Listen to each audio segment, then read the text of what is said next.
14 months ago, on a Monday in January, over 60 federal employees went to work like they always did at the Roosevelt Federal Building in downtown St. Louis.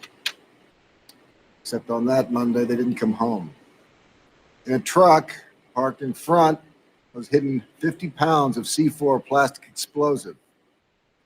When it was detonated, it disintegrated the entire street side of the building, obliterating dozens of government offices, the building's daycare center, and the St. Louis branch of the Internal Revenue Service, which was ultimately determined to be the target of the attack.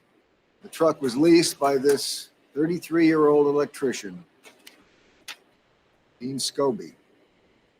Scobie had served some prison time for tax evasion, and surveillance video showed that he was inside the vehicle, leaving him among the 63 dead. Does anyone not remember this?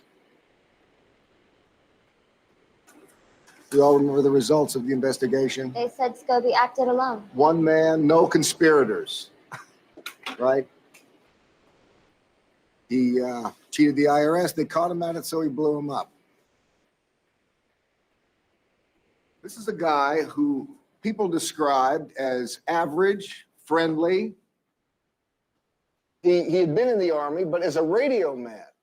He had very little experience with munitions. His parents considered him a moderate conservative. And 2 weeks prior to this, he received a pay raise at his electrician's job. Does that sound like a man who's on the edge or a man who needed a push? Huh? Come on, I don't know. I'm just asking. Come on, Professor. I mean, the feds, they did this huge investigation. Oh, that's right, an investigation. I forgot. Well, the investigation didn't satisfy me. Miss O'Neill, when you first heard the news, terrorist attack in your own country, how did that make you feel? Come on. Well, What did you feel? angry, scared, and stressed. Did you feel safe? No. And then the next day, when they found Scobie dead, did you feel some relief? Did safety return?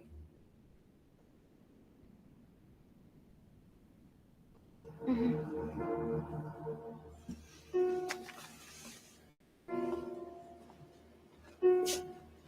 The people in that building, they felt safe, secure, just like you feel now. And then an instant later, in an instant, they were gone forever.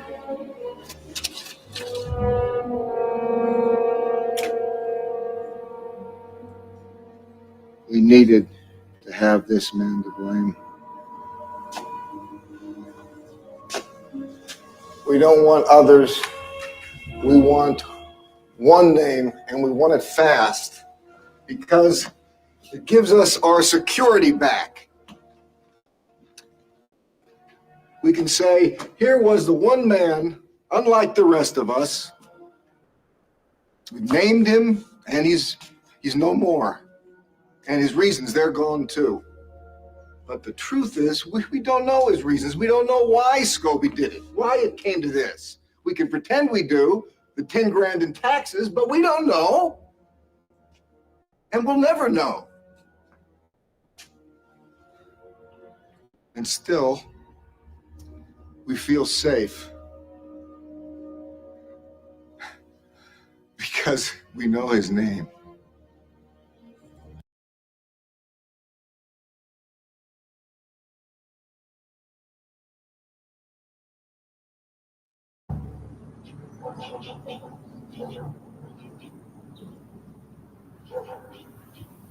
Never did like that picture. You know me, Michael? You think you know me? Yeah, you know me better than I know myself, don't you? Kansas City Star, I saw you. You want to tell me something I don't know? I know what I read. You know a 16-year-old kid. You don't know me. You know a kid at 16. Damn you! You've been a guest in my house. You're a guest in mine, Fenimore.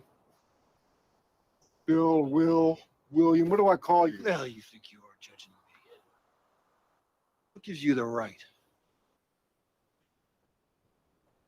You ever worked on a farm, Michael? Huh? Make your living? Support your family? The government stole my father's water. A stream running through our land. Said they were appropriating it for other uses. We couldn't grow crops, couldn't raise cattle. We had loans we couldn't pay. My father woke up one morning and he realized he was worth more dead than alive. His skin and bones were worth more in insurance money than as a damn farmer. Found his tractor at the bottom of the bluffs behind our house. He made it look like an accident. I found his body. And the note, he wrote it to me.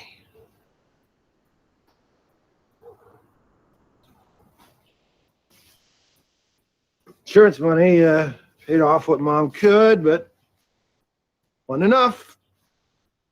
Neighbors took our land at auction.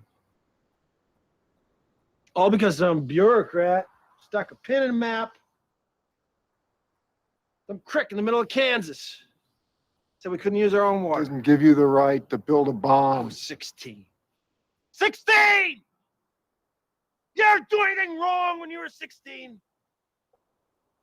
You ever crash your car? You ever steal anything? You ever screw the wrong girl? You gonna tell your kid everything you did when you were 16, Michael? The lies you told, the drugs you took, huh? I've been judged for this. I got sent away for it. And you know what? It was the best thing that ever could have happened to me. Best thing.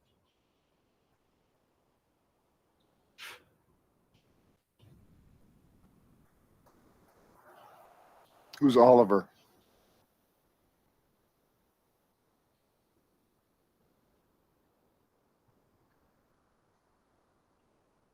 He was my best friend growing up. He died when we were both 25. I did it to honor him. Carry on his name. And to hide. Yeah, to hide. Because I didn't want any son I had knowing what I did. Because I didn't want my kids to be burdened with people looking through old newspapers. I'm not proud of this. This isn't pride. I wish it never happened. You know, I wish to God that my family could have my father's good name.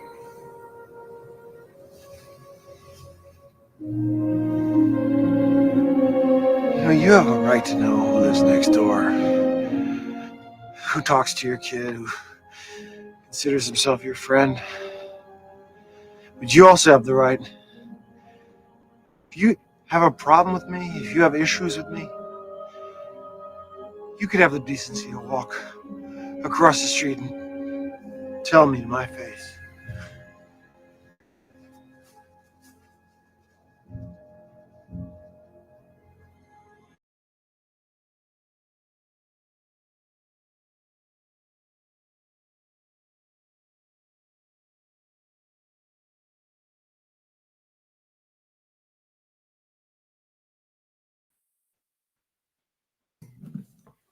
All right. Okay, guys. Just so you know, we are testing out the new Rumble Studio thing. So there may be some technical glitches along the way. I am considerably closer to you than normal. Or I'm considerably further away. Yeah, I'm not sure. I feel like you are at the same general distance as usual. I am Yeah. just much more in your face. No, and I have stayed the same. You've really changed since we that's made what this change. Yeah, exactly. So good evening, everybody. Welcome to Badlands Story Hour. I'm Chris Paul. That is Burning Bright. And tonight we are discussing Arlington Road, a movie directed by Mark Pellington, starring Jeff Bridges, Tim Robbins, Joan Cusack, and Hope Davis. And this episode of Badlands Story Hour will also be starring, at least temporarily, Zach Payne, who I think is going to be entering this room. There he is, Red Pill 78 himself. He's made myself waiting for normal my again. cue. Just waiting for my cue. There you go. Perfect. All right. So here we are. So yesterday in the morning, you may not know this, everybody. This is some behind the scenes Badlands stuff. I knew that Burning Bright and I would be doing this movie tonight, obviously. And I know that Zach knows everything about every truther issue that has ever been truthed.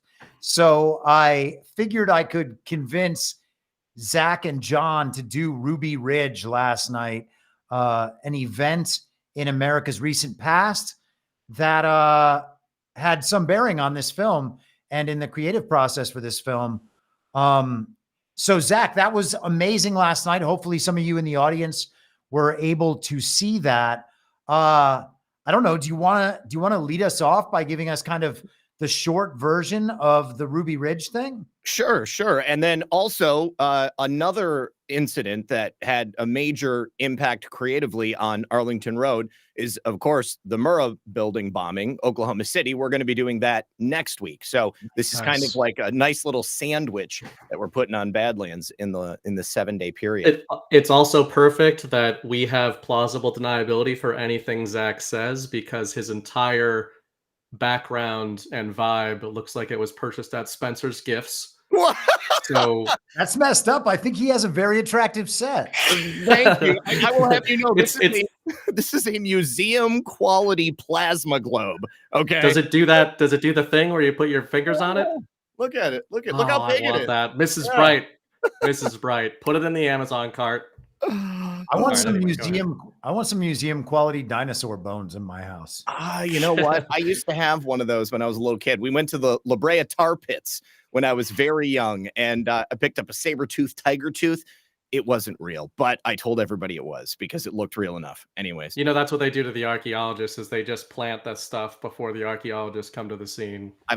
People have actually made that argument to me before. Yeah. So anyways, Arlington Road, obviously it's influenced by a number of so-called right-wing extremist, kind of homegrown militia terror events that took place in America. Ruby Ridge was a siege that was laid on the Weaver family by the ATF and the FBI, the federal government, Janet Reno, Bill Clinton. Really went to the highest levels. It was a series of events that was set into motion because the FBI and the ATF wanted to infiltrate the Aryan nations, which was a white supremacist and separatist compound and church that was out in Idaho, which is where Ruby Ridge was. That was the 20-acre property that the Weaver family lived on. So long story short, they essentially sought to entrap Randy Weaver so that they could turn him into an informant against the Aryan nations. Now, Weaver was not a member of the Aryan nations, but he was familiar with them and friendly with them simply by nature of the fact that they lived within close proximity. When you're a prepper and a survivalist and you're kind of out there in the middle of nowhere, you know, I mean, you're going to do business with and interact with the people that are around you. And it just so happened that it was this, you know, white separatist church. So the ATF agent, or it might have been an FBI agent. I can't remember exactly, but anyways, the agent who was undercover inside the Aryan Nation compound came to Randy Weaver and requested a couple of shotguns, and allegedly wanted them cut down just a little bit shorter than what was legally allowed. On a number of occasions, for basically 6 months, Randy Weaver refused to do so because he knew that it was illegal and it just wasn't worth it to him. So finally, he got to the point where he needed money bad enough, and he knew where he could get these guns, and he agreed to do it.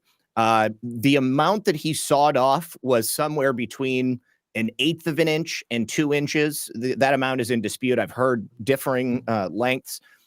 So it was very, very minuscule, but it was enough to bring him below 18 inches. And 18 inches is the legal length for a shotgun, 16 inches for a rifle. You can be much shorter, obviously, if it's a pistol brace, which is going to make it a pistol technically.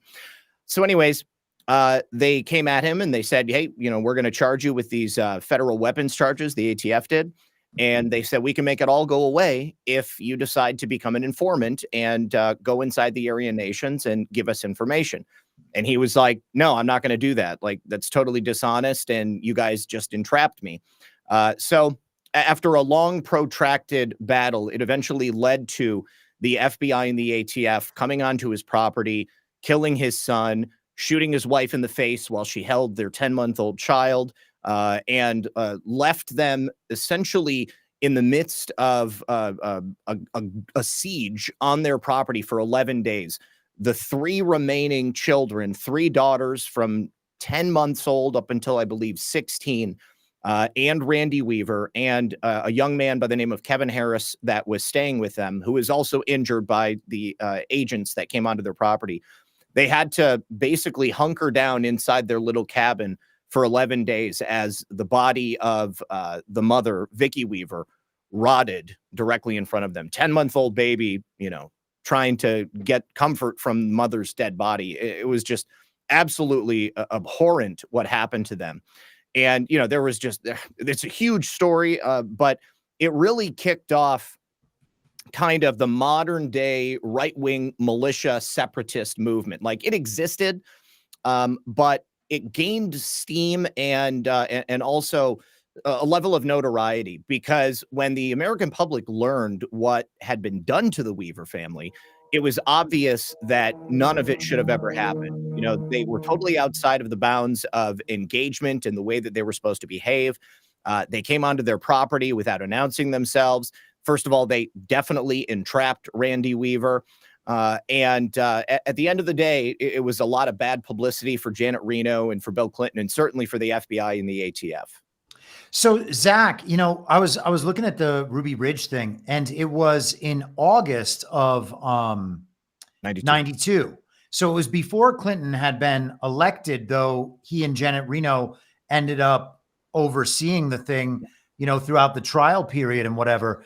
But this would have been while George H.W. Bush was still president. It would have been his administration that led this raid. Yeah. Burning Bright and I can get into some of this later. I used an AI, I used Perplexity to find out how that affected, how it would tell me that this event affected the presidential campaign this year. But that in itself is really interesting. And so you've got, as you mentioned, the Oklahoma City bombing, and then you've got Waco as well. And all of this ends up kind of being packaged and revised and retold by this movie in 1999. And what they do in this movie is essentially cover up for the government and make the right-wing militia movement this very underground, very well organized, very well-resourced movement. And as far as I understand, there's no reason to believe that it has ever been like that, right? Yeah, and the reason I say it was bad for Janet Reno and for Bill Clinton is because they oversaw the cover-up that extended for many years thereafter. I mean, obviously, the agents that were on scene, they had conflicting stories. With being the tail end of the Bush administration, he was basically hands off. So they came into this cluster, and yes, the idea was that this movement was far more organized than it actually was. And what's interesting is that with the Aryan nations, they would actually hold yearly events where various militias from around the country would come and they would meet on the Aryan nations compound grounds. And, they would kind of talk about what they were doing and the things that they were engaging in. And then those various militias would leave and they would go back to their respective places. But there wasn't like this underground railroad sort of thing happening where everybody was in close contact or they were trying to set up some violent overthrow of the government. That was really the fear that the government had of these movements, thinking that there was a possibility that existed for them to gain enough power or to become organized enough where they could present some sort of logical danger to the United States and of course to the power structure. So have you seen this movie, Zach? I have. I saw it actually in the theater, and I owned Okay. it on DVD for many years. I tried to watch it in preparation for this. I was really surprised, especially considering like the current climate, that it's not available for like sale Yeah. or for like streaming anywhere. I think Yeah. it might have been available to stream on Stars, but I don't have Stars, and I just kind of stopped looking. But yeah, I mean, I actually went to look for my personal DVD copy, and I must have gotten rid of it when I moved to Florida. So Chris had picked this movie maybe a month ago, something like that, and he quickly called an audible like within 24 hours of picking it, and we went with a different movie because we were both looking around for it and really couldn't find it anywhere. I was subscribed to like 6 streaming services at the time. Then we're even looking for, can you download it and buy it for $5 on Amazon Prime? Can you buy it for $20 anywhere? It doesn't seem like it. It's not on it's not on Amazon or anything.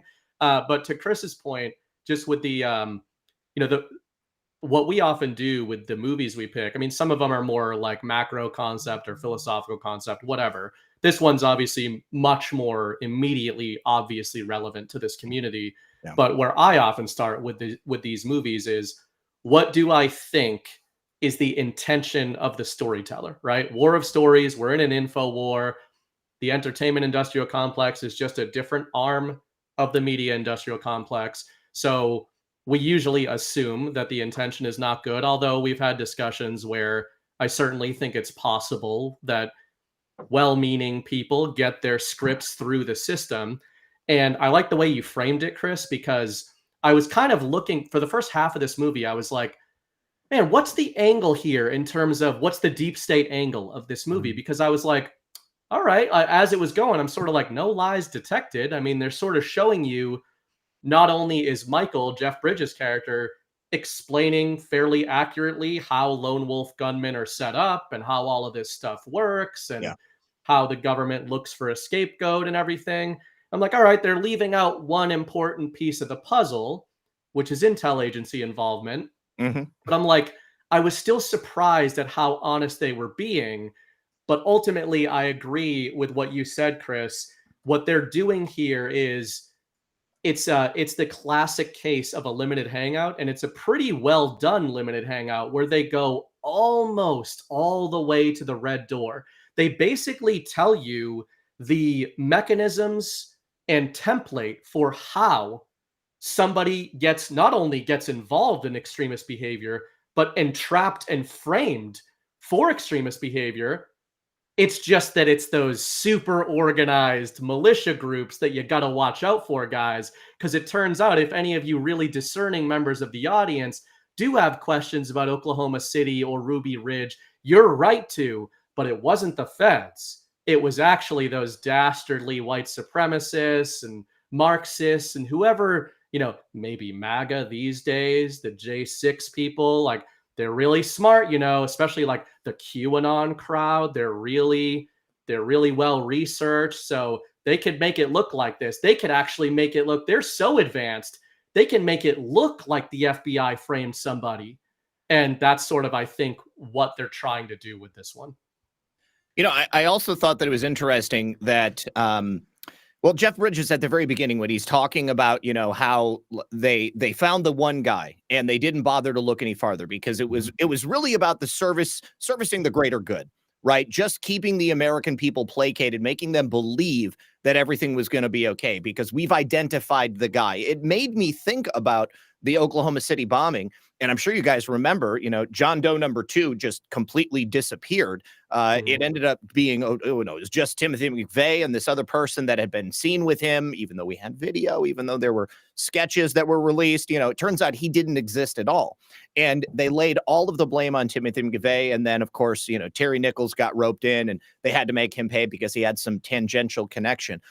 But the idea ultimately was that, hey, sometimes it's okay to lie to the American people if we're just going to help people calm down a little bit. Yeah. And this movie kind of addresses that. It's, kind of alluded to in that scene we played at the opening when he's in class and he says, well, you know the name now. And the day after they found this guy, doesn't that make you feel less fearful? Zach, I wanted to ask, a lot of these guys that are made the patsies, or maybe they did it in some of these cases. A lot of them have a military background. They have grievances with the government that probably stem from their service. Now, some people might be unjustifiably angry with the government because of their military service, but now seeing what the government has forced military people to do over the last few decades, you can imagine military people leaving and having some anti-government sentiment there.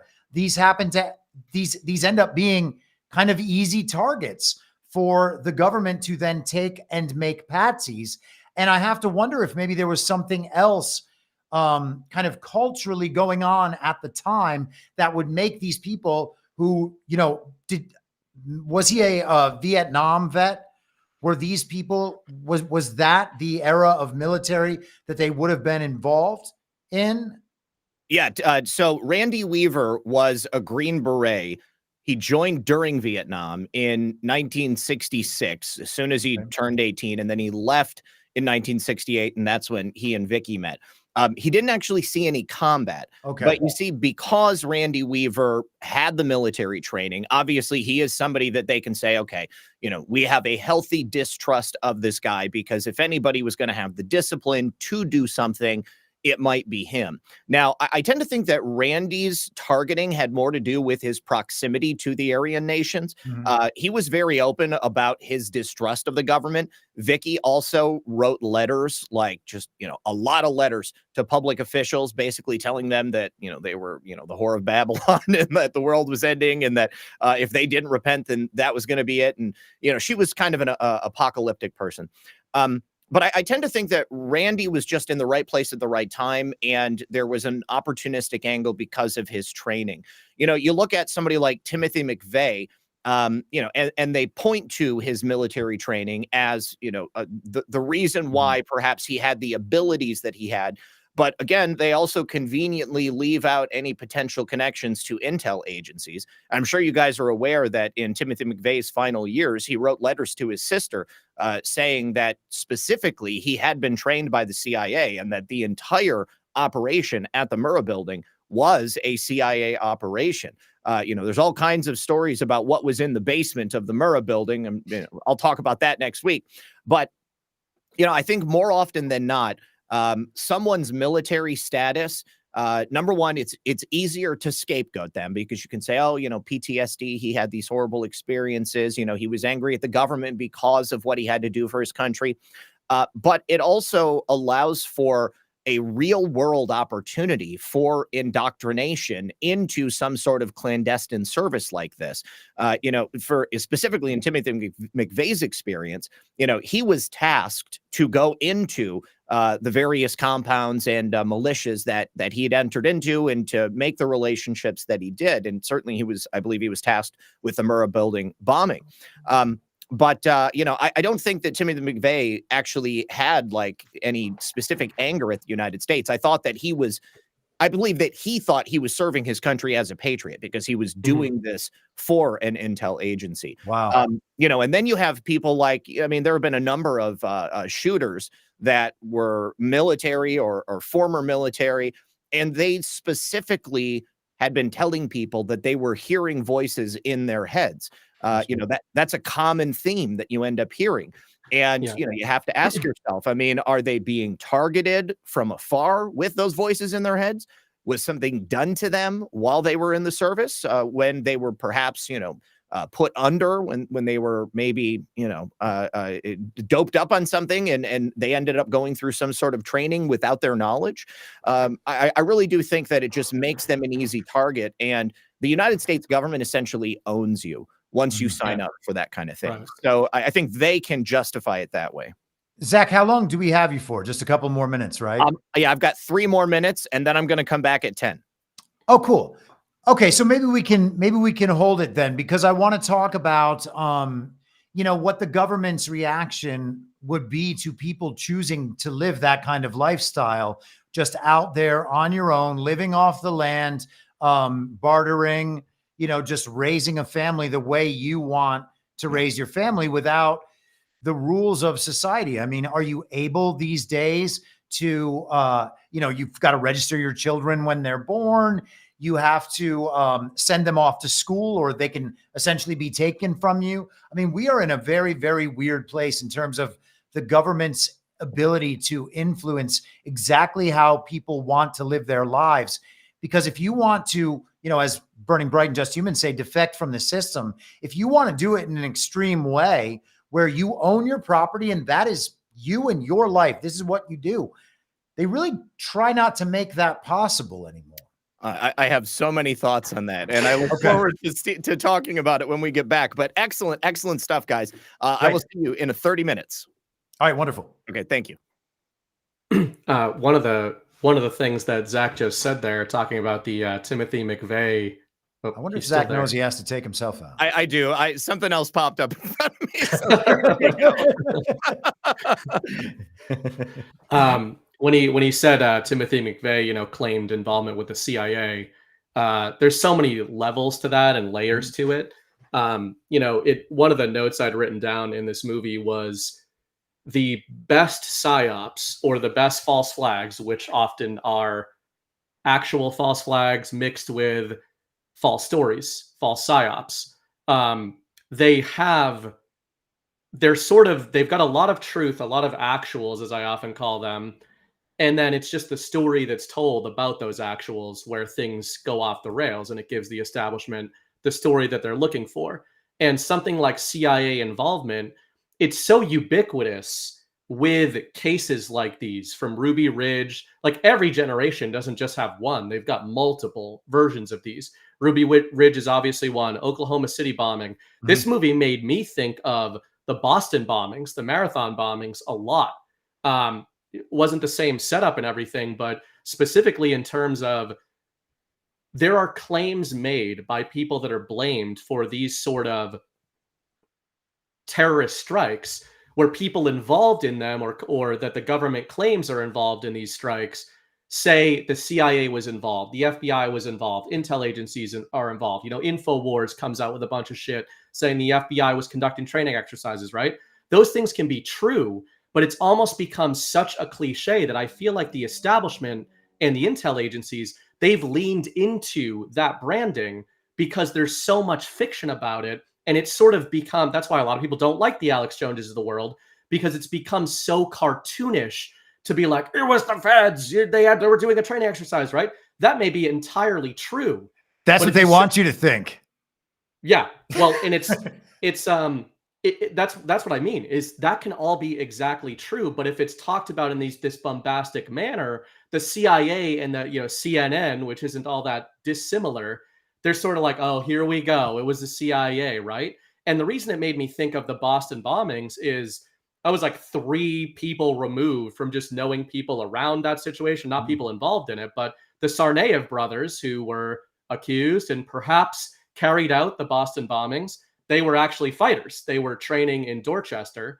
And, I knew a lot of the guys who trained with them. I never trained with them personally, but doesn't mean anything about whether they were good kids or not.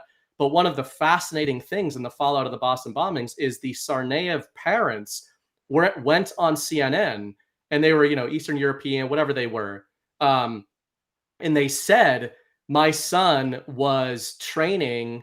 He had applied to be in the FBI. So they kept saying that. And then his parents on CNN said that they think that the FBI framed him. And at the time I was like, why is this on CNN? Why would they be giving this play? And I think that, the commentators were trying to use these Eastern European parents of a definite, obvious terrorist who just had attacked the marathon and say, look at these lunatics. Their son blows up a road race and takes the police on like a 3-day manhunt, and they come on CNN and they say it was the FBI when there's no evidence for that. But there's a lot of stuff around that Boston bombing where people who think there was intel agency involvement point to the fact that there was training exercises going on that day about bombs planted around the bombing. And the theory is that the Tsarnaev brothers thought that they were participating in an exercise when actually there was a live bomb in the backpack that they dropped off. And that what went wrong in this case, from the perspective of the intel agencies, is that Tsarnaev was a pretty capable guy. And when that bomb actually went off, it took them a while to get him. And he basically led them on a chase away from his little brother, who hid in somebody's backyard for like 2 days before Yeah, like they in a eventually. boat, or it wasn't hid in like a in a boat. boat. And then he was shot in the neck, and he was nonverbal and couldn't speak or testify. So it was just like, anyway, it made me think of that, where the Jeff Bridges character in this movie, he really did, like, he literally physically did the events, but was a patsy, not just in a, oh, he was blamed for something he didn't do.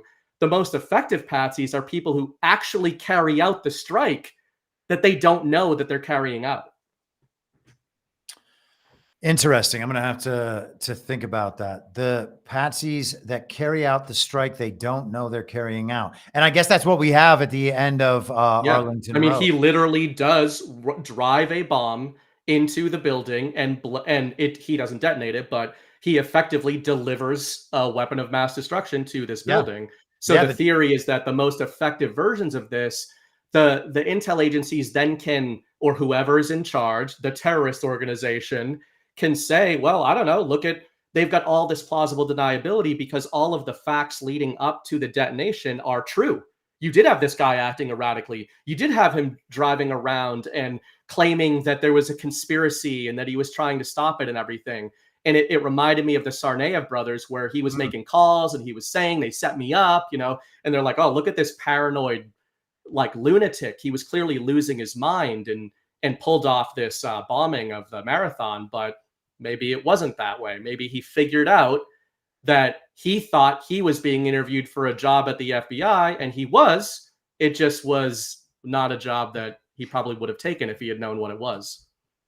Let's take a break and get in a word from our friend Mike Lindell. I'm excited to announce we're having a huge MyPillow spring sale, and here's a few examples. Buy one of our MyPillow 2.0s, you get another MyPillow 2.0 absolutely free. Made with cooling technology, the best pillow ever just got even better. And this just in, 9 brand new colors and styles of our Percale bed sheets. They're made with the finest long staple cotton, and now you can save 50% or more. That's as low as $24.98. And for the first time this year, I'm bringing you our My Slippers and Sandals for as low as $25 a pair. So go to MyPillow.com or call the number on your screen.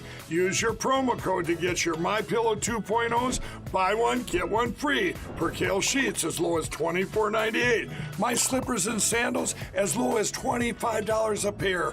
And for a limited time, when you order $75 or more, your entire order ships absolutely free. Are you kidding me? What does that sound? It's a very large animal. He's gotten in this habit now. He used to just wait patiently outside of the showroom, and now he has learned to open the door, so he just lets himself in. They just keep figuring things out. Yep. That's what they think about us, Chris. That's what they think about us on these streams. That's probably just true. Keep figuring things out. Oh, you mean the they out there? The they. Yep. Got the bracketed they. Okay, so I didn't figure we were going to even talk about this, but now that we are, in terms of the end and Faraday's role as the eventual unwitting patsy here, the question then becomes, does the Oliver Lang William Fenimore character and his associates, do all of them pick out Faraday as a soft target and then groom and exploit him to carry out a plot far more elaborate than we would initially believe it to be? Because, whenever I do one of these films that that I don't know a lot about, I always try to go in and get some information about them. And I always make a stop over at Wikipedia. And so I read the critical response here. 63% on Rotten Tomatoes. A suspenseful thriller led by strong cast performances built around a somewhat implausible story. So that's what Roger Ebert says. This sort of thing just can't happen. Yeah. He says Arlington Road is a thriller that contains ideas. Any movie with ideas is likely to attract audiences who have ideas of their own. But to think for a second about the logic of this plot is fatal. So basically, the official movie media tells everybody don't think too much about this plot. Hey, how about you guys just go have a nice time at the movies and don't think too much about this? So that immediately was kind of a bit stunning to me, particularly knowing that it is so hard, as you mentioned, to actually find this film. And I've never seen that for another movie. Yeah. I'm not saying it doesn't happen for other movies. I've just never seen it. Especially not a movie with Jeff Bridges and Tim Robbins. And like, this isn't, Donnie Darko, where it's like, it's a cult movie. Maybe it's a little tough to find. So it's like, This is, there's big name actors kind of at their height at this time. Yeah. I mean, this was a mainstream film, and this was the sort of filmmaking we saw a lot of in the 90s. It's very, it's dark, it's brutal, it's hard hitting, it's unsettling. The good guys clearly don't win. So all that's strange, but like, do they not want, do they not want people to watch this film? I mean, in terms of red pilling films, we've certainly dealt with more of that than this film provides. Mm-hmm. So what is it? I mean, the violence with the children in the scene at the shootout, the flashback, tough to take, right? Yeah. There's some unsettling moments in this film for sure, especially the treatment of children as kind of pawns in this violent game. But really, what was the reason? And thinking about the role of the patsy and stuff here just adds another layer. Right. Was the Oliver Lang character and all of that part of the grand construct in a government operation to hit their own building? There have been threats against the CIA buildings before, IRS buildings, as mentioned in the film, World Trade Center, stuff like that. Anyway, go ahead. Yeah, that's how, and I think there are levels to it. I think you can interpret it in different ways. I think it was JV in the chat. Somebody earlier in the chat had said that they leave out the part that Tim Robbins' character was a CIA operative, and that's kind of how I choose to look at this. I think you can look at it as the movie is presenting it as this extremist group that's extremely well organized. And one of the things I've said on Defected is we talk about I sort of talk about layers of the collective mind. We use collective mind a lot, but there's a lot of different levels to it. There's normies, but there's MAGA normies. Then there's also truther normies, a lot of them that won't talk about certain things. And there's all these different layers. And then there's people who focus on, the Q drops. And then there's people who focus on Trumpism and all of that. There's people who focus on conspiracy theories like this. And I think that in this movie, I do think that the people who made it and the system, they're sort of saying, all right, the normie layer of the collective mind can watch this movie and be like, ooh, man, that's creepy that there could be people like this and organizations like this that could not only carry out terrorist attacks, but then be involved in covering them up so they could still be out there. You get that kind of plausible deniability. But then I don't think that the people who make these kind of movies and the studios that release them, I don't think they mind when people in this community, truthers and the conspiracy theorists of the world, look a little deeper and say, are you presenting, is this movie a threat to conspiracy theorists? So it's a threat to normies in that, look at how dangerous your country is and there's extremists everywhere, right? And they're saying the extremists are the conspiracy theorists, which obviously Robin's character is in this movie. He hates the government, all that, right? I mean, potentially, but that could have just been his thing to get close to. Well, that's what I mean. Yeah. It's you. If you're a normie, you can take it that way. If you're yourself a conspiracy theorist, you can say this guy is a CIA operative, and the movie is warning conspiracy theorists. If you dig too deep, look at how easy it is for the system to frame you as a Timothy McVeigh. It's the famous quote from Breitbart, the "fu" quote that he says, but he leads up to that and he mentions Timothy McVeigh. You're gonna frame us, you, the media. You're gonna call us white supremacists. You're gonna call us Nazis. You're gonna call us potential Timothy McVeighs. Fuck you. That's what he's saying. Is that like that's the whole thing? They're trying to frame you as this thing. Obviously, within the plot of the movie, they're trying to frame Michael, Jeff Bridges' character, this way. But I took it also as they wanted, it was like a shot across the bow.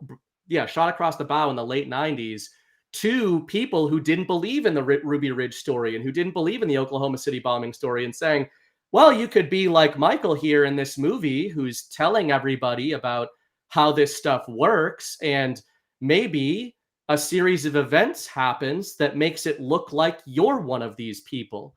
So it's a warning in multiple levels. Your society is destabilized.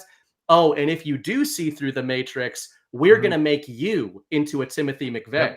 And it's not very hard to do. Yes, which will only make it so that fewer people are willing to look into and talk about these sorts of things. Right. And honestly, one more point on that is that I know our audience, they can sometimes, even us, it can seem silly when sometimes on these shows or on chats or something, we'll make a joke. Somebody will make a joke. And one of us will jump in and be like, we're joking. Everybody's peaceful. We're all peaceful. And you get sometimes the blowback of people being like, why do you do that? Why do you?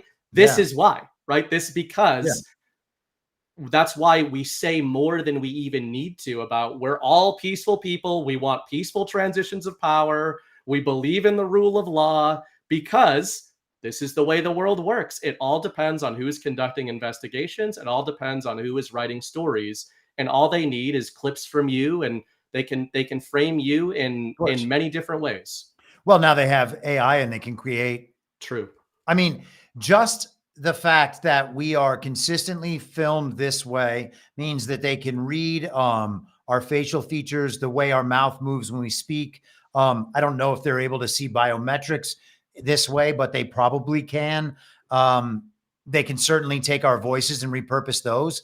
They can create a digital version of us without any problem whatsoever, saying absolutely anything we could ever think to say. So yeah, that part is absolutely real. What's that? It's unsettling. That's unsettling. Sure. Yeah. But the thing is, I mean, we've talked at length, obviously, about potential for civil war and stuff. We have all of the mainstream media calling for civil war over this last week. Bill Maher talking about potentially a race war. And it turns out the people that they usually tend to frame or at least portray as the violent ones are the people that really just want to be left alone by everything and everyone, and want to arm themselves well enough to defend themselves if and when they aren't left alone. And that is an entirely normal thing for a person to want, but we can't say it. And as I was saying, we can get back into the stuff about wanting to live separate from other people. But it turns out that it just really is easy for them to make you the target when it's like, just leave me alone. I'm just trying to opt out. That's all I'm trying to do. And the people who are, most prepared for the world is falling apart scenario are the last ones who actually want it. Right. The people who want it are begging for it all the time. They're the ones creating violence in the streets and burning down stores and office buildings. It's unbelievable how all of this stuff is just so easily inverted. And because the public is so tuned in to the central narrative, they are just by and large willing to accept it. Yeah, and I think this has come up in the last in a different context. This stuff's come up in the last week in terms of I went on a little rant on Sunday about my thoughts on the Tim Pools of the world and that sort of thing. But there's the way the system is constructed, I almost picture it like a series of filters where they're trying to filter the way you would describe it during the COVID era is consent through compliance, right? That's ultimately, it's not like there's this one instruction manual that's sent out to program society, and if you don't fall into it, you're othered. It's not just that simple. There's all these levels of buy-in to society, or I should say to their system that they want you in, right? They don't try to catch everybody with the same filter. There's the people, there's the normies of the world, right, left, and everything in between, who just don't care about politics. They don't engage with politics at all. The system likes those people because they're like, hey, they might not like the government. They might not hate the government. They're irrelevant because they're just going to work. They're not going to ask questions. They don't really care. They just collect their paychecks and go about their days. Then there's the people who get caught in the mainstream media filter. They love those people because they're true believers in the system. But then even the YouTube of the world, like these counterculture, intellectual dark web type of people, even the ones who are earnest, they're operating in a system that is by definition editing how they're speaking. And because there are incentive structures built into that system to speak a certain way, they're not going to leave that system. If they did leave that system, they might voice the sort of opinions that are voiced by the Michael character in this movie. And ultimately, it's sort of like this funnel and this series of filters where if you are still trying to put your ideas out there and question the central narrative, these days we have platforms like Rumble where we can do it and True Social and everything. But in this era, in the 90s and before, and especially 90s and early 2000s, when the internet was starting to become more used by normal people, I think that might give us a little hint as to why the system started going so hard into othering these kinds of people who were asking questions about things, because they were all starting to be able to communicate with each other. They were able to start looking into events like Ruby Ridge and, look through digital files and everything that used to be just relegated to law enforcement or intel agencies or government. So, these days we're a little bit more shielded just because there's so many of us. It's hard to make patsies out of anybody. But I think in this era, in the 80s, 90s, and even early 2000s, it was pretty easy to silo people, I think, and then concoct whatever story the system wanted to if they got all the way down to the bottom of that funnel and just wouldn't shut up to the people who were listening to them about the government.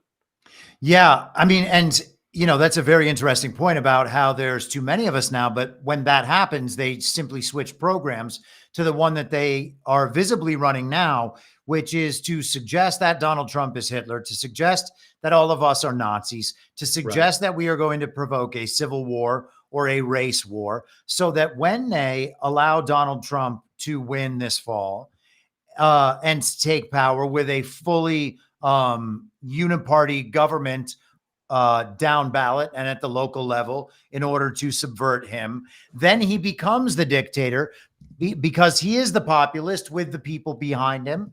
All these people want change. The dictator is the one who's going to exercise the power and authority to actually enact the change that the people out there want. But once that happens, if the media control is strong enough and the narrative projection is effective enough, then what they are able to do is justify state force against those people en masse. And they have done this around the world many times, including in the 19th century, the 18th century. Well, they did it in the 19th century, as we discussed and explored in the Gangs of New York episode. But that's what they do. They can bring in foreign immigrants or slaves and conscript them into the army.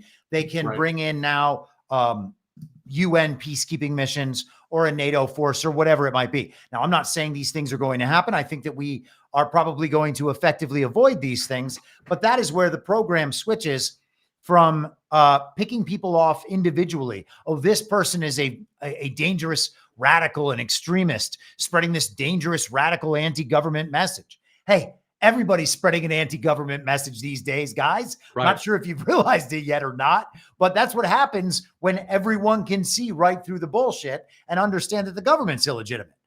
Yeah, man, I mean, you can see the program shift because there are too many of us.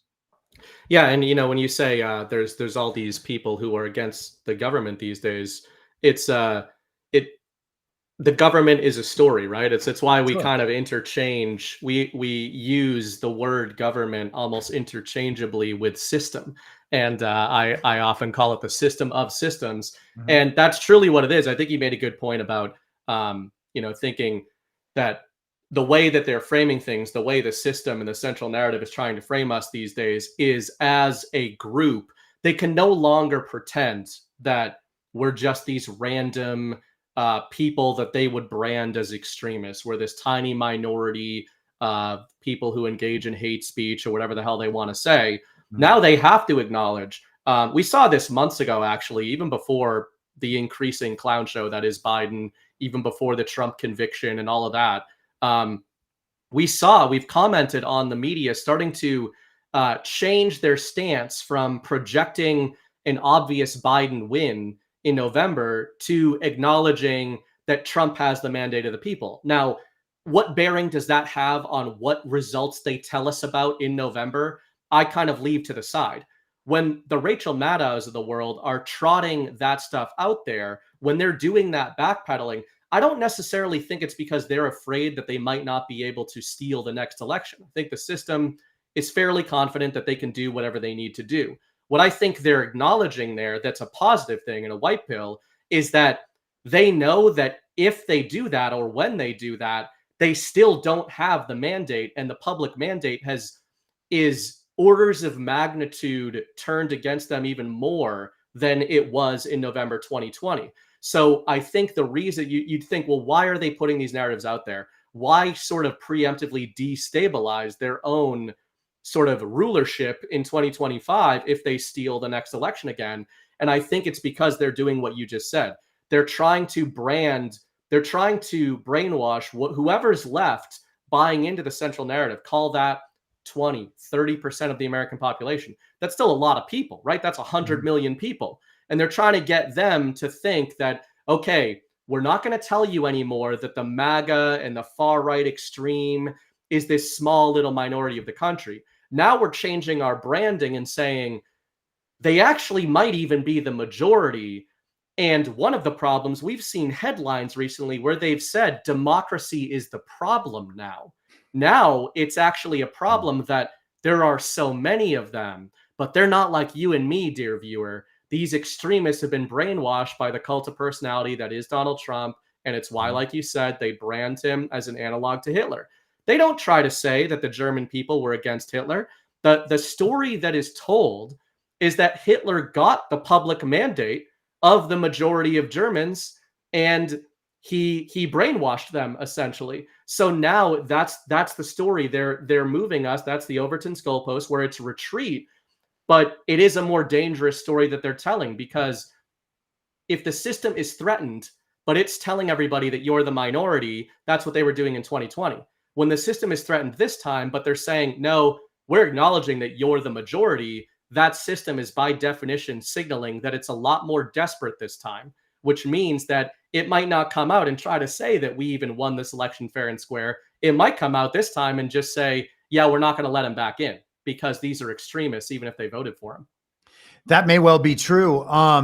You bring up the Germany thing, and I've been doing a lot of reading lately on that subject. I'm reading a book right now called The Transfer Agreement, that is an award-winning book written. I think 3 editions have been published now. The first in 1984.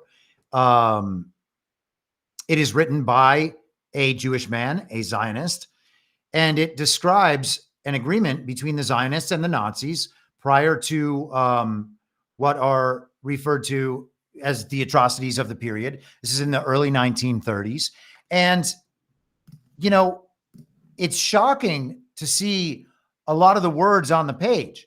This is not a conspiracy theory book that is trying to do Holocaust denial. There's no denial of the Holocaust in the book. It's certainly not trying to do any favors to the Nazis, who it describes as the enemies of the Zionists that they nonetheless had to work with. Mm-hmm. Okay. And so I look at that and I'm trying to see that through the lens of the present, and I'm trying to see the present through the lens of the past. And it seems like we have a controlled opposition dynamic set up there. And I'm trying to figure out how that works here, because it is clear that they want to recast Trump as Hitler and MAGA as Nazis. But it also seems like they've attempted at various points to try to replace Trump with their actual controlled opposition from the uniparty right. And now I'm not trying to cast aspersions on Ron DeSantis, though I do not like him.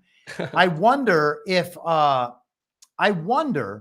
he was the guy designated to fill that role, if he was designated as the ascendant person to carry the torch on from Donald Trump and take this MAGA initiative focused on wokeness, right? Focused on the identity characteristics of the political opposition, hand in hand with all of that Con Inc. construct, all of the power, all of the media force, everybody getting along on that page and pushing that narrative. And then, the MAGA segment, the Trump supporter segment, is the extremist wing of that controlled opposition dynamic, so that we can eventually be blamed. They can eventually apologize and come back to the center, Right. and that leaves us out to dry.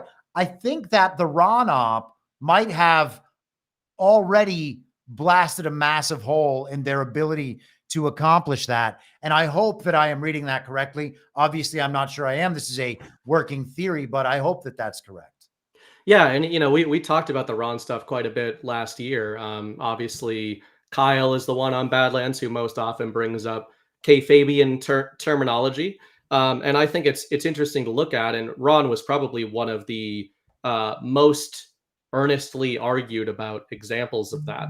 And I've always been the type that likes to kind of hold both possibilities in my mind. The fact that he's working with patriots, and I think that when we say that, even such and such person is playing a role with patriots, people automatically understandably assume that we're saying it's a Bill Barr scenario where they're literally working with patriots because they are a patriot. But I also think that when I'm saying that, it can also be leverage. So you can have a guy who's not trying to work with us in any way, is not knowingly trying to work forward any patriot agendas, and it's just a failed attempt by the system to sort of put forward an op like the one you described.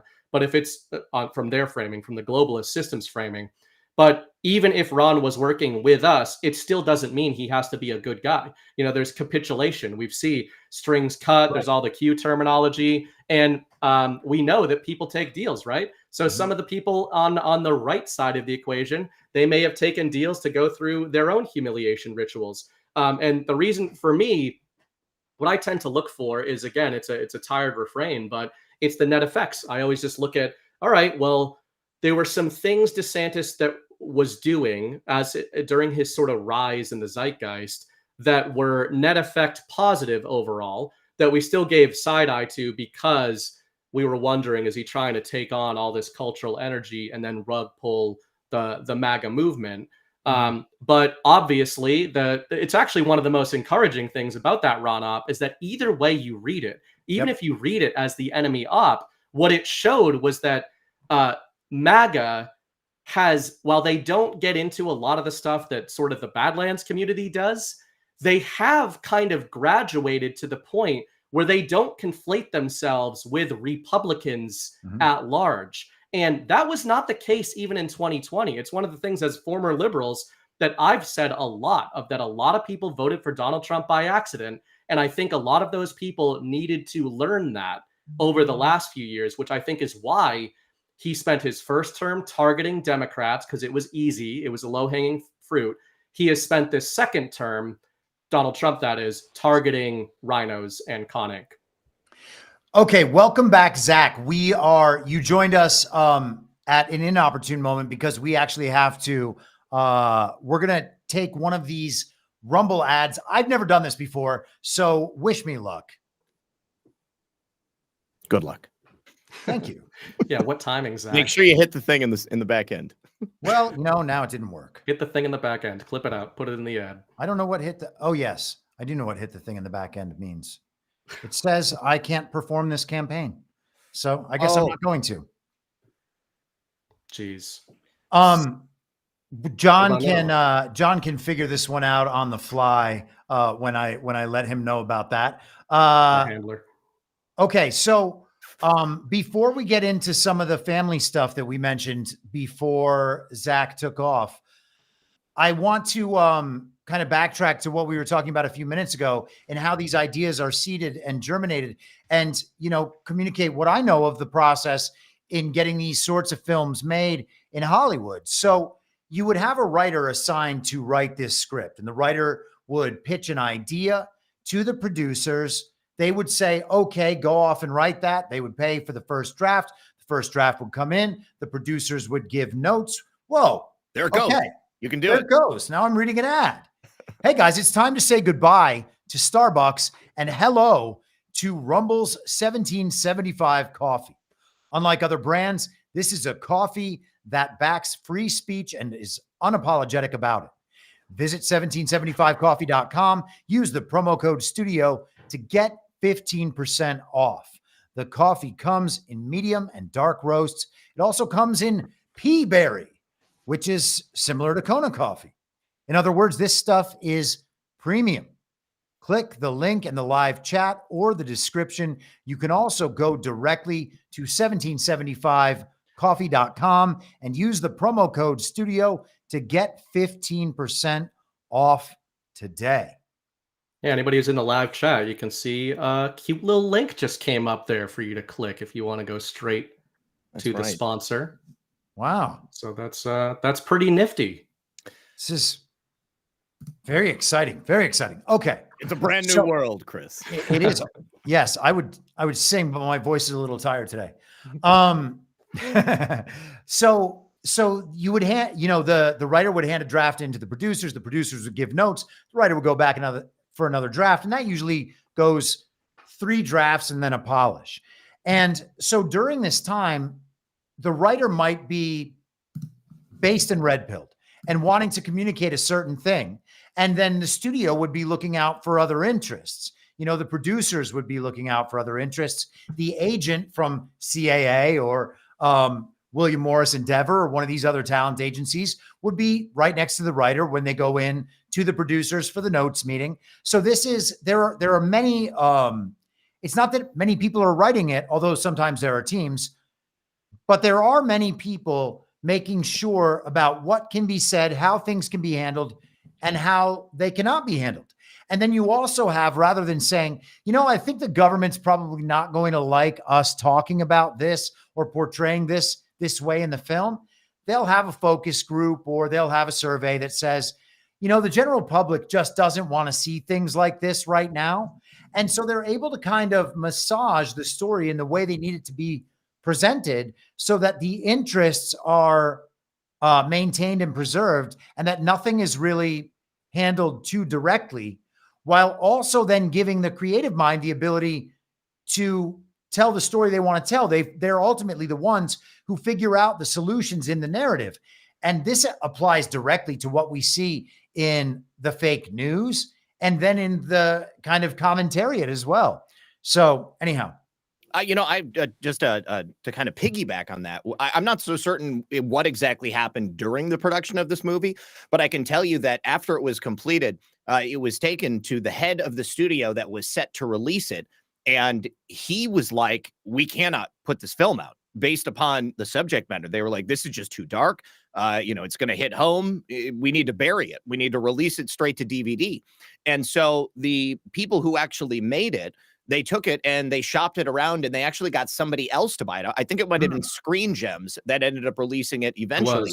Yes. And so then they essentially, through Screen Gems, bought the rights to their own film back so that they could release it at the box office. Now, additionally, there's that one scene in the film where the son ends up shooting a gun. This was set to come out, I think, like the weekend that Columbine happened. And because of Columbine, not that this was a school shooting, but it was just a kid with a gun, they had to push back the release an additional 6 weeks, or excuse me, 6 months. And so it was supposed to come out in like January or February, and then it ended up coming out Wow. mid-July. And so, it was, they were kind of fully expecting this film to bomb because it was not at the typical release time that they thought would be good for a thriller of this nature. And of course, there was still kind of this lingering taste in the mouths of the American people because of what happened at Columbine. But, it ended up being kind of a sleeper hit, if you will. I mean, it opened kind of low, and then gradually, it kept playing. It kept playing, and it ended up making its money back. And, I think it's a good film. I mean, overall, I think it's done well. I like Jeff Bridges. I like Tim Robbins. I really appreciate the honesty that is in the film.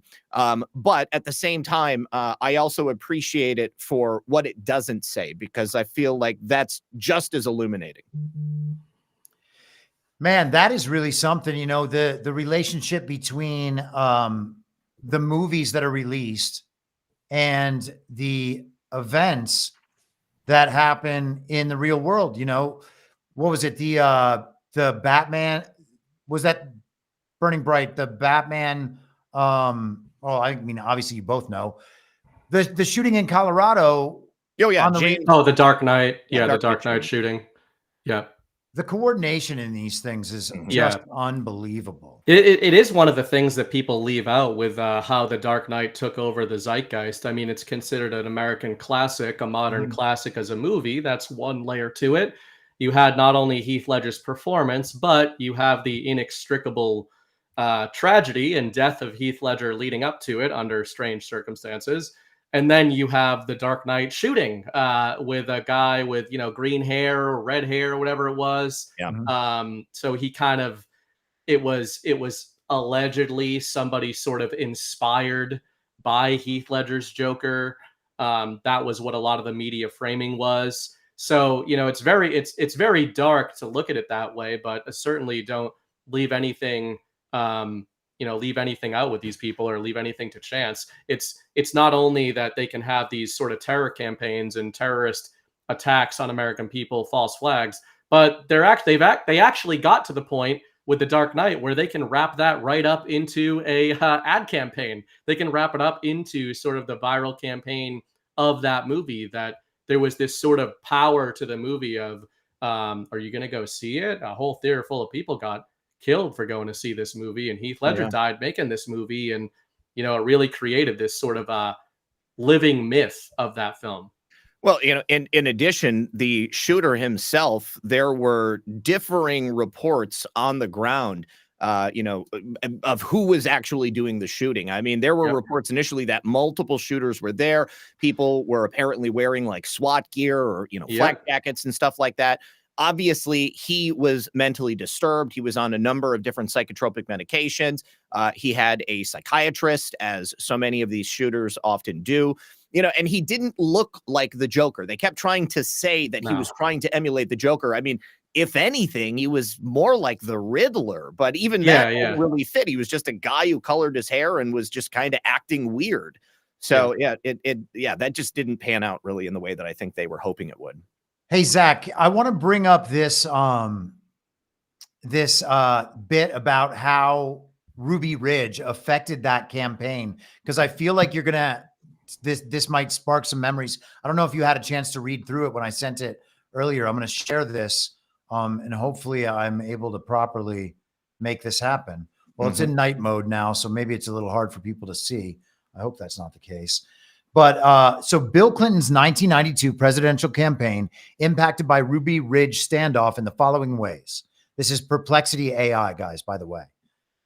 Clinton capitalized on the public backlash against the federal government's handling of Ruby Ridge and the Waco siege a year later, portraying himself as a new kind of Democrat who could restore trust in the government.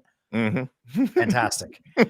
After Ruby Ridge, Clinton delivered a stirring eulogy for the federal workers killed in the Oklahoma City bombing in 1995, which was motivated in part by anger over Ruby Ridge and Waco. Unbelievable.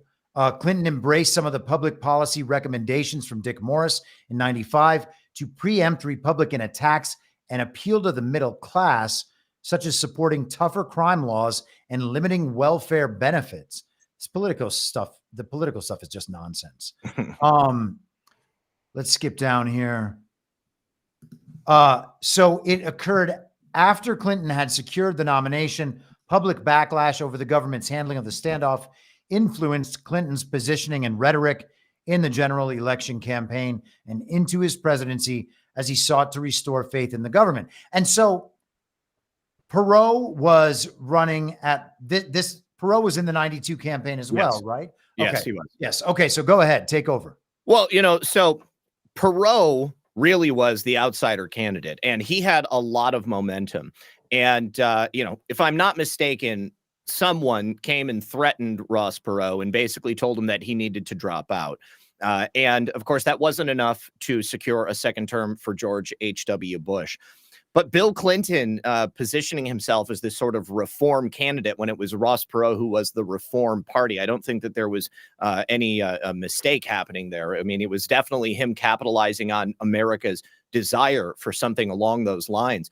But So was it Hillary in a Groucho mask that had threatened him? Ross Perot? could have been. On behalf of the Clinton campaign? Anyway. Yeah, continue. yeah. So he comes into office. And, he immediately is there to kind of pick up the pieces. And although, he says he's going to do things differently, I mean, immediately the new administration went right into the same type of damage cover-up mode that the last administration would have been involved in. I mean, there was one person. Well, first of all, Randy Weaver was acquitted of all charges except for the original charges of missing his court date, which never would have happened if the federal government hadn't sent him the wrong court date. That's what led to this whole thing, really, at the end of the day. Okay, the charges on the shotguns were dropped because that was entrapment, and the sniper, the FBI sniper Horiuchi, he's the one who killed Vicki Weaver. He shot Vicki Weaver in the face when she was standing behind the door when he was trying to shoot Kevin Harris, the young man that was living with the Weavers. He did shoot Kevin Harris, shot through him, and then hit Vicki Weaver in the face. That never should have happened under the traditional rules of engagement because they altered the rules of engagement. That's why she died, basically. Now, he claimed that he had no idea that anybody was behind the door, but he ended up drawing a picture of what he saw when he shot that bullet that killed her. And it pretty clearly looks like you can see the heads of two individuals inside the glass from the windows on the door. And that would have been Vicki Weaver and her 10-month-old baby. Thank God the baby wasn't shot. He was going to be charged. The government, the federal government, was not going to charge him. So the local county DA, they actually charged him with manslaughter for the murder of Vicki Weaver. Now, this was all in conjunction with stories that were conflicting between all of these different agents. People were trying to cover for each other, but they couldn't keep their story straight. And it became obvious that this was a big cluster that never should have happened. So they charge him with manslaughter. Bill Clinton gets it moved from that local district up to federal court. As soon as it gets moved to federal court, the federal court judge dismisses the charges, the manslaughter charges against Horiuchi. So then it ends up going before a 3-judge en banc panel, and it gets pushed back in, and the charges are back. So then a larger 10-judge en banc panel comes in, and then they dismiss the charges again, and Horiuchi escaped without anything. And all of that, of course, happened under the careful watch of Bill Clinton. So that distrust that existed in the public, even though Bill Clinton positioned himself as some sort of a reform candidate, it was still there. And I think that the Murrah building bombing, at least part of it, was an effort to position Bill Clinton and his administration as victims of the same type of right-wing extremism that led to Ruby Ridge happening in the first place. So he essentially kills all of those people, or whoever, was directly responsible for it, kills all those people in the Murrah building, kills all those kids, and it puts Bill Clinton into this spot where he is like, now a wartime president. He's a president dealing with a terror attack from a right-wing extremist on American soil. And it erases from the minds of the American people any mistrust they had of the government, because now they've got to solve this. They give us the one guy, and then his one accomplice who wasn't even in town. And that's it. It's all wrapped up. And then, of course, any paperwork that was in the basement of the Murrah building is now gone. It's all gone. Yeah. And Bill Clinton continues to smoke cigars and hang out with his interns. Let's shift because we got about, I don't know, 5-10 minutes left before we have to do some rants and hear about Burning Bright's movie for next week. Let's talk a little bit about the element I brought up earlier. What does it mean now to want to live on your own, just in the woods somewhere, go about your life, raise a family, practice your own religious beliefs? The idea that now I don't know Weaver's beliefs. I heard you talk about him a bit last night, Zach, but the language that we saw parents at school board meetings called domestic terrorists, while BLM Antifa run around burning and looting and rioting and assaulting and killing, etc. And so there's always these inversions with language, and supremacist seems to be one of those. Like, if you just think the way you want to live is going to make you happier, then that is a better way to live to you. Then aren't you a supremacist about that way that you want to live? Like Burning Bright, aren't you a Boston Bruins supremacist? Is that somehow like Yes. a radical? Proudly. There you go. Yeah. So, I wonder, like, is there any space in this country for people who just want to live the way they want to live and for everybody else to leave them the fuck alone? There certainly ought to be. I think that that's basically the definition of liberty. I mean, to be able to live your life the way that you want to, unencumbered from the shackles of a tyrannical government, and where you're not bothering or infringing on anybody else's liberty.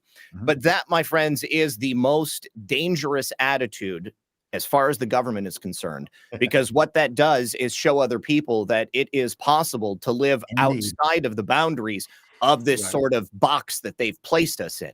They want you to be completely dependent upon the nanny state. They want you to look at the government as the savior, the answer to everything. I say this all the time. The answer is not more government, okay? It is not big government. It is as limited government as you can possibly get. And I don't see any much more limited government than being able to go live out in the middle of nowhere and not have to engage in the sick society that we live in today. Many of us, if I had the choice, you guys, I would love to go live out in the middle of nowhere like the Weavers. I think it would be a dream. It's something that I've always longed after. I saw The Mosquito Coast when I was real little. And I don't know if you guys have done that film, but it's a great movie. And it really shows how that kind of lifestyle can go bad, but it's still very attractive to me to go out and live in the middle of nowhere, to survive on my own wits, to raise and grow my own food and animals, and to be able to survive without having to worry about the things that we often rail against. That's dangerous to the government. It becomes a symbol to people who might think that, hey, it's possible for me to live like that as well. And if you're outside of the boundaries of society where they can't keep an easy eye on you, there was no telephone, there was no electricity. They had running water coming from another cabin someplace else. It's a sign of what is possible when you don't put all of your reliance onto that large federal state. And I think that they would stop at nothing to make sure that that people don't go live that lifestyle. One final thought: they want to push us all. You guys ever seen Judge Dredd? Have you done Judge Dredd yet? Yeah, we haven't done it, but I want to be there for that one. Mega City 1. Okay, they want us all in giant tenement blocks of just super housing units where everybody is clustered as close together as we possibly can. 500 square feet of just complete desolation, surrounded by everybody's sweat and just disgusting wearing Apple Vision goggles. Yes, wearing Apple Vision goggles, living in the Matrix. That's what they want us in. I totally agree with everything you said there, and I think it's an important point that I think this movie kind of drives home from the perspective of the people from the system who released it. You've got your obvious sort of rebels to the government. That's the easy stuff that for the government that the system likes when they've got kinetic operators. They like when they've got stories. They're like, these people are violent, they're extremists, right? But what Zach is talking about is defection. I mean, obviously, I'm on the Defected show, but just that word, I think Bitcoin is a fantastic example of why do they have to make Bitcoin? Why do they have to create a story that Trump brought right back into the zeitgeist of Silk Road? Why do they have to conflate Bitcoin, which is by definition, it's the definition of not doing anything to the system at all. All it is just doing something else. It has nothing to do with the system. So what they need is to conflate doing something else with directly threatening the system and defection. Defection is by definition peaceful. So they need a story around why defecting from behavior the system wants you to do, even if you're not trying to enforce your own, is dangerous. Chris and I on this show always bring up COVID. I mean, all of us do, just because it's relevant. And that's the perfect example of an era in which literally doing nothing was considered extremist behavior. Just going about your daily life, doing nothing, bothering nobody. If you were in Australia doing that, you're in a camp, very literally. So that's what they want to do. And they can't do it anymore just because there's too many. Again, I said earlier in the show, there's too many of us. It's too public. Too many people are talking about the same stuff. A better option is always a threat to the worse option. And they have been protecting the worse option with an incentive and punishment structure, with new laws, with stolen elections, with censorship, with propaganda, with poisoning the people. They are forcing us to buy the thing that virtually no one wants anymore. And that's really where we're at. I'm going to pass it back to Zach so that you can give some final words. If you want to pop out, guys, if you enjoy the show, please hit the thumbs up. That helps us get on the Rumble leaderboards and gets more attention on this show and on Badlands Media in general.